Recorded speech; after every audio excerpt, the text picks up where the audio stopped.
Hi, everybody. Gary Francione for the Abolitionist Approach. This is Gary Steiner, visiting from Bucknell Hi. University, and we're doing a couple of these videos while Gary's here.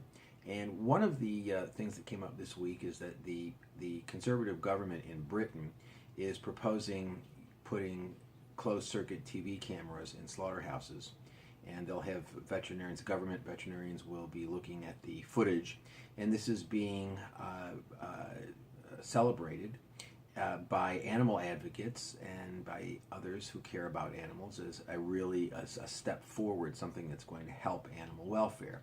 And I think we are both agreed that that is just silly.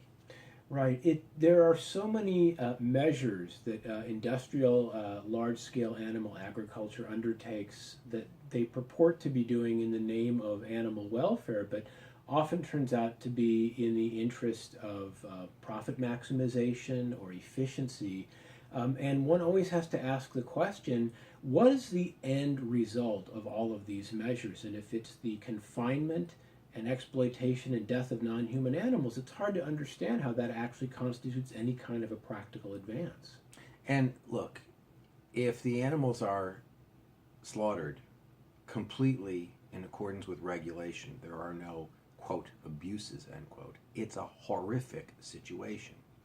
And what the CCTV situation does is it reassures people. It basically says to the British public in this case, don't worry, we're monitoring it, we're making sure the animals are being treated humanely.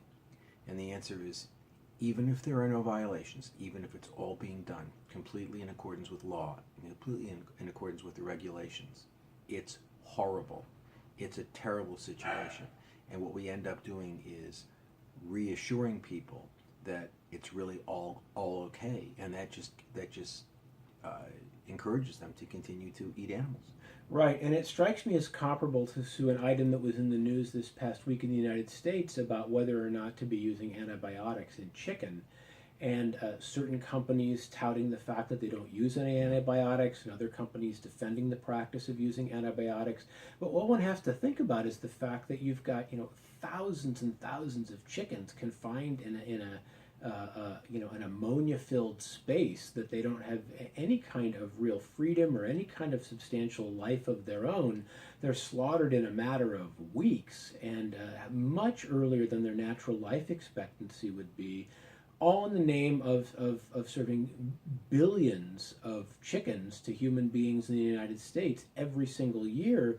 And there's really no concern, no substantial concern for what is really in the interests of the animals, to such an extent that, as Gary has argued for many, many years, and I agree with completely, the idea of calling these regulations or these practices in the interest of animal welfare are very, very strange contradiction in terms. A related topic is this business of, well, we need investigations to see, the animal groups send people in. Oftentimes, these people will participate actually in slaughtering or harming animals so that they can have an opportunity to film things that are going on. And then there are exposés of abuses. Similarly, just as the CCTV camera campaign promotes the idea that there's a right way to do the wrong thing, so do these investigations of, we're going to uncover the abuses. And the answer is the whole process is an abuse. Everything, even if it's done perfectly in accordance with law and regulations, it's horrible, and the animal ends up dead. And what we do is, by saying to the public that the problem is we need to get CCTV cameras so that we can make sure that it's all being done properly, or we need to have investigators in to make sure that we can expose the abuses, suggests that there's a non-abusive way to do this, that there's a morally acceptable way. There isn't. People just need to understand, if they care about animals, if animals matter morally, if they believe animals matter morally, there is one and only one rational reaction to that recognition, and that is you go vegan.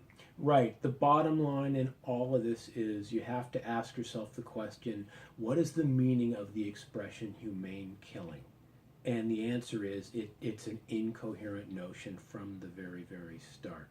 That's why we both believe very, very strongly that the only really ethically responsible position is strict veganism. Thank you very much for listening. For all the information that you need about veganism, go to our website, howdoigovegan.com. Thanks again. Thank you.